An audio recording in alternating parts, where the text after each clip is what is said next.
Bonjour à tous, je vous invite à vous abonner à cette chaîne, à aimer, à partager, à commenter ces vidéos, c'est très important. C'est une manière de nous soutenir. Merci à vous tous. Oui, je fais un don à la Fondation pour l'école. Un enseignement de qualité est possible. La Fondation pour l'école reconnue d'utilité publique agit pour le renouveau éducatif au service des familles. Grâce à vous, nous soutenons la création et le développement des écoles indépendantes. Nous aidons au quotidien les acteurs de la liberté scolaire. Faites un don sur fondationpourlécole.org. Après des semaines de préparation minutieuse, des répétitions, le roi Charles III sera couronné demain à l'abbaye de Westminster à Londres devant plus de 2000 invités dont une centaine de chefs d'État.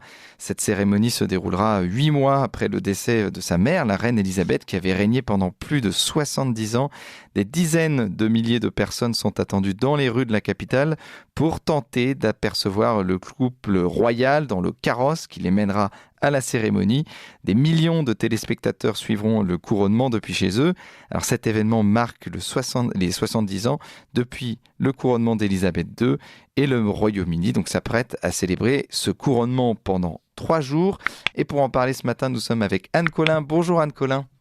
Bonjour Corentin. Alors, nos auditeurs vous connaissent, vous êtes historienne, vous êtes patronne de l'émission Les Mardis de la Mémoire sur Radio Courtoisie. Alors, d'abord, je voulais parler avec vous de Charles III. Pourquoi il a choisi ce nom, Charles III ? Parce que donc il se prénomme Charles, mais c'est beaucoup de rois finalement décident de ne pas prendre leur prénom et de prendre un prénom plus symbolique lors de leur couronnement. Alors, pourquoi il a décidé de garder son prénom Charles III ? Je pense qu'il doit y avoir avant tout une raison peut-être finalement historique, parce qu'effectivement beaucoup de rois ont changé leur prénom, mais beaucoup de rois ont aussi conservé leur prénom. Élisabeth s'appelait Élisabeth, la reine Victoria s'appelait Victoria, le roi Édouard VII s'appelait Édouard, Édouard VIII s'appelait Édouard. Donc finalement cette tradition de modifier son prénom n'est pas une tradition si ancrée dans l'histoire de la monarchie britannique. Et puis quand on a 70 ans passés et qu'on s'est toujours fait appeler le prince Charles, ça devenait certainement difficile de tout d'un coup devenir le roi Georges VIII ou Georges VII, puisque ça aurait été Georges VII. Donc ça s'est certainement imposé. Et ensuite, je pense qu'il y a un côté certainement lié à la psychologie du prince Charles, qui est un homme qui n'avait certainement pas envie d'avoir une sorte de dédoublement de sa personnalité entre ce qu'il est lui-même et ce qu'il sera en tant que roi. Donc, en revanche, ça n'est que le 3e Charles, et c'est vrai qu'il s'inscrit dans 2 Charles précédents, qui sont des Charles très anciens, puisque c'est des Charles du XVIIe siècle, Charles Ier et Charles II. Charles Ier est un roi qui finit mal, puisqu'il est quand même assassiné. C'est le roi de la première grande révolution de la monarchie. C'est le roi qui va être auquel va succéder Cromwell, et c'est quand même assez étonnant que l'itinéraire que va emprunter le roi Charles III, puisqu'il va partir de Buckingham, il va remonter le Mall, qui est cette espèce de grande artère de Champs-Élysées sans les boutiques, et puis ensuite il va prendre Whitehall, qui est cette 2e grande artère qui bifurque vers l'abbaye de Westminster et vers le Big Ben, et quand il prend Whitehall, eh bien, il passe au pied de ce qu'a été le premier palais des rois d'Angleterre, puisque Buckingham, c'est un palais récent. Même la reine Victoria, lorsqu'elle est devenue reine, n'était pas à Buckingham, elle était à Kensington. Donc Buckingham, c'est une acquisition récente de la couronne britannique. Eh bien, il va passer au pied de ce palais dont il ne reste qu'une salle des banquets, Banqueting House, que j'invite les auditeurs à aller visiter parce que c'est le seul endroit au monde où il y a un plafond peint par Rubens. Et eh bien, c'était dans ce palais que résidait le roi Charles Ier. On a monté un échafaud, donc une espèce de tribune qui allait jusqu'au premier étage où étaient ses logements. Et dessus, on a mis un billot. Il n'y avait pas de guillotine à l'époque. On nous tranchait la tête à la hache. Et il s'est fait exécuter sur cette estrade devant Whitehall en 1649, et donc Charles III va passer devant le lieu de l'exécution de son aïeul Charles Ier. Je sais pas comment on vivrait ça, nous, s'il y avait la même chose sur la place de la Concorde. Et puis Charles II est le fils de Charles Ier, mais entre les deux, il y a eu un intermède de forme de république avec Cromwell. Charles II remonte sur le trône en 1660 et il va régner, lui, jusqu'en 1685. Donc voilà, les deux premiers Charles. Ce qui est intéressant pour nous, Français, parce qu'on aime bien les comparaisons pour nos auditeurs, c'est que c'était quand même des parents très très proches de la couronne française, puisque Charles Ier va épouser Henriette Marie, qui est la propre fille d'Henri IV, ce qui va en faire le beau-frère de Louis XIII, et donc Charles II sera le cousin germain de Louis XIV. Donc on est vraiment dans une famille très très proche. D'ailleurs, Charles II va se convertir au catholicisme sur son lit de mort. Une conversion dont on ne connaît pas tout à fait la sincérité ou la profondeur, mais en tout cas Charles II, pareil, c'est quand même peut-être un signe. Le prince Charles avait fait de ce projet d'arrêter qu'il soit interdit au roi d'Angleterre d'épouser des catholiques. Il en avait fait un projet. Est-ce qu'il le mettra à exécution? Parce que c'est quand même, dans la famille royale, on peut tout faire. On peut épouser une divorcée, on peut soi-même divorcer, on peut épouser une afro-américaine, on peut, mais on peut pas épouser une catholique. Donc Charles III, lorsqu'il était prince, avait dit que c'était quelque chose qu'il choquait, mais en tout cas Charles II, son plus proche en aïeul en termes de titulature, s'est converti sur son lit de mort au catholicisme.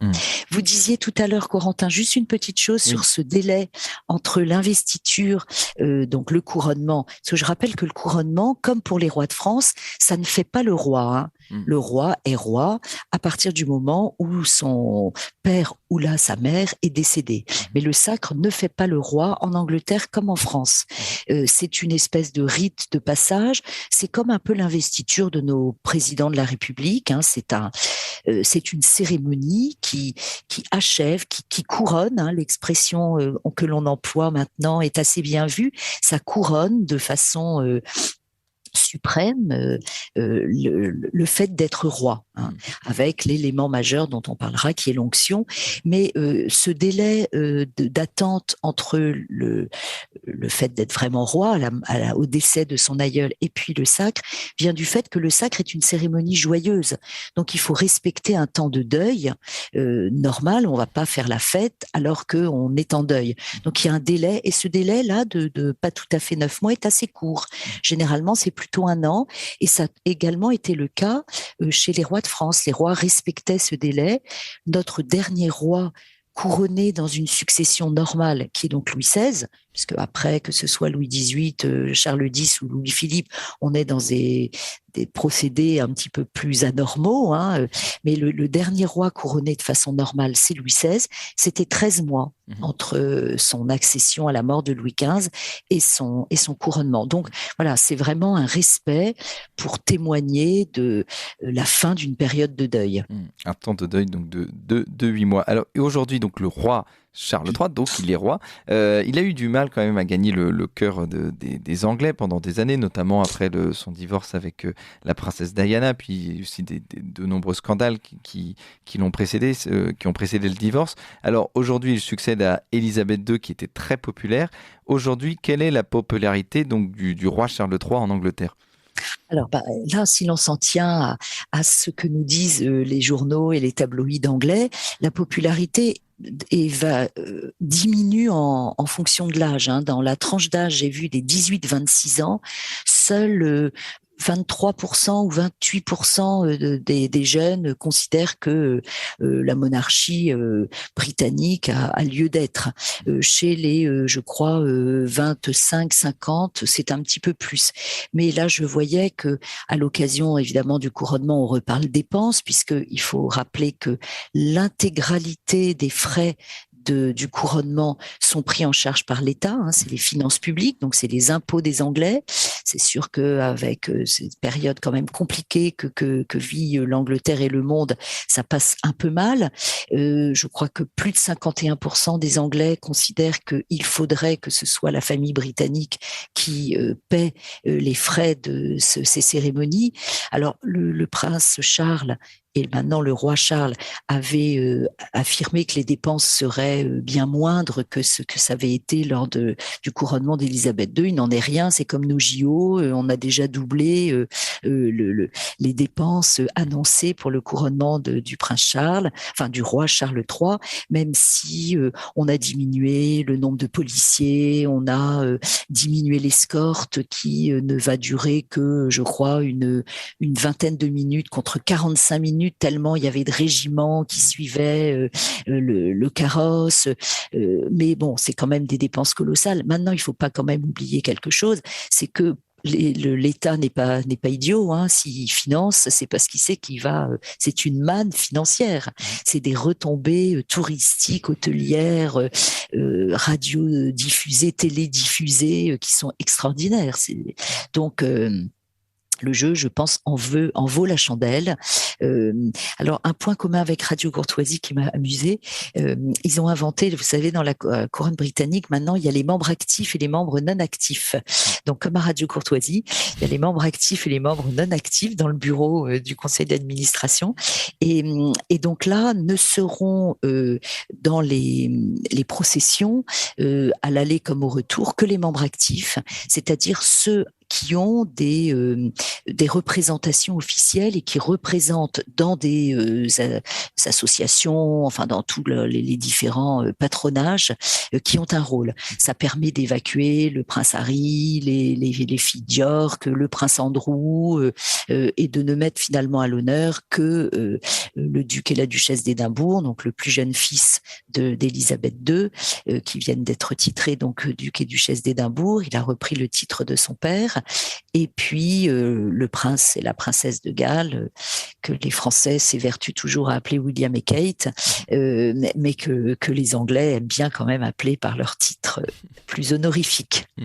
Et puis tout le monde attend évidemment le petit Georges qui va faire partie des pages, qui va tenir la traîne de la grande cape de couronnement de son grand-père. Et justement, donc c'est demain, donc l'Angleterre va connaître donc 3 jours de festivités avec ce couronnement qui a lieu à l'abbaye de Westminster. Alors, qu'est-ce qui va se passer concrètement pendant ces 3 jours ?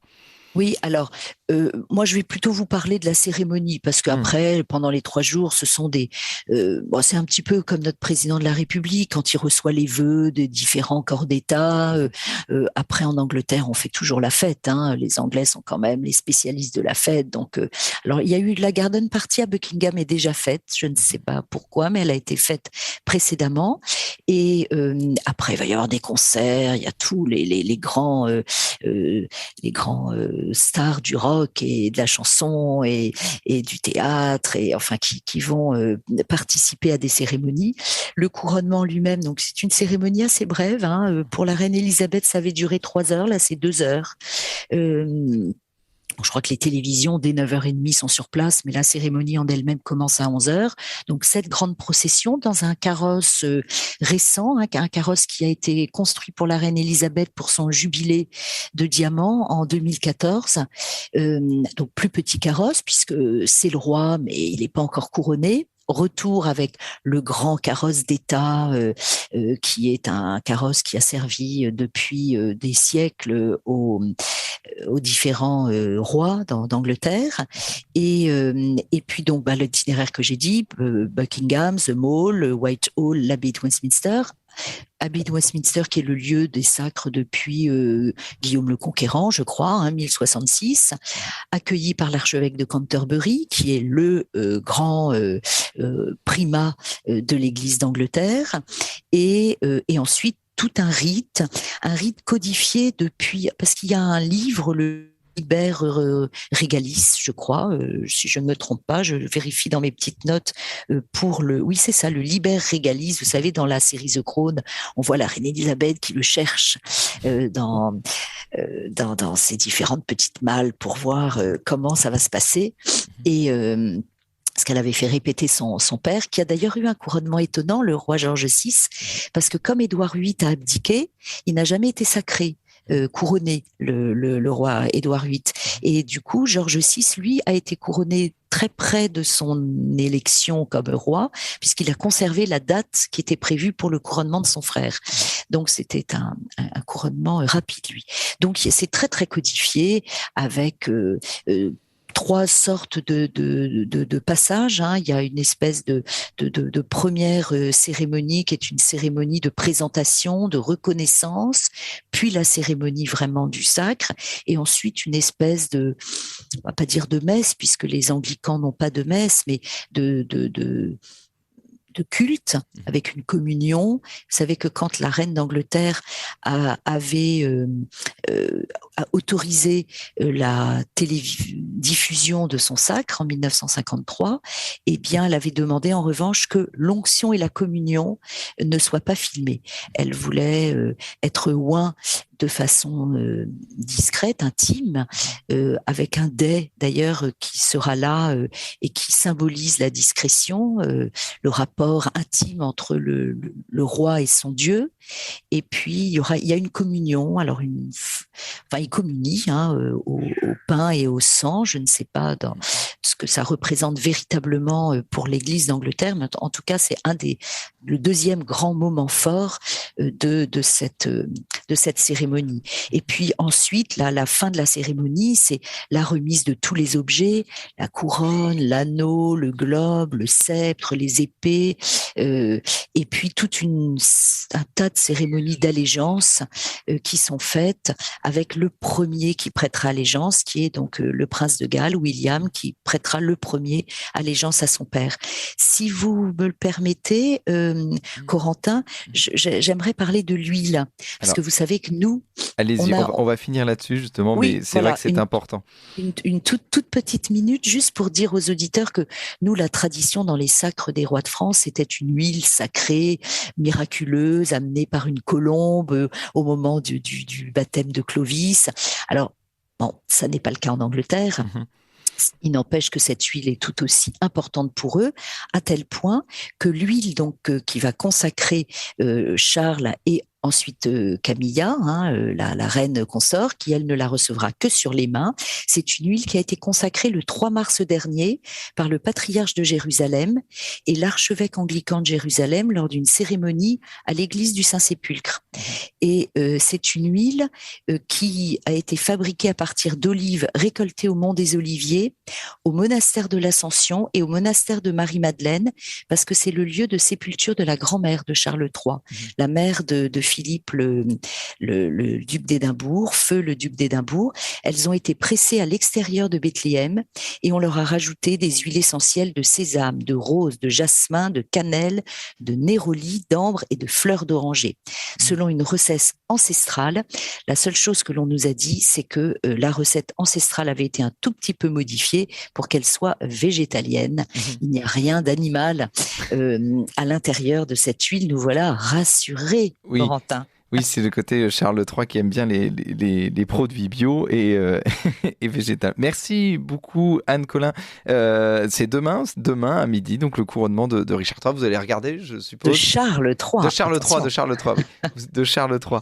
Et ben, j'espère que vous regarderez, puis on débriefera ça ensemble la semaine prochaine. Merci à vous Anne Collin.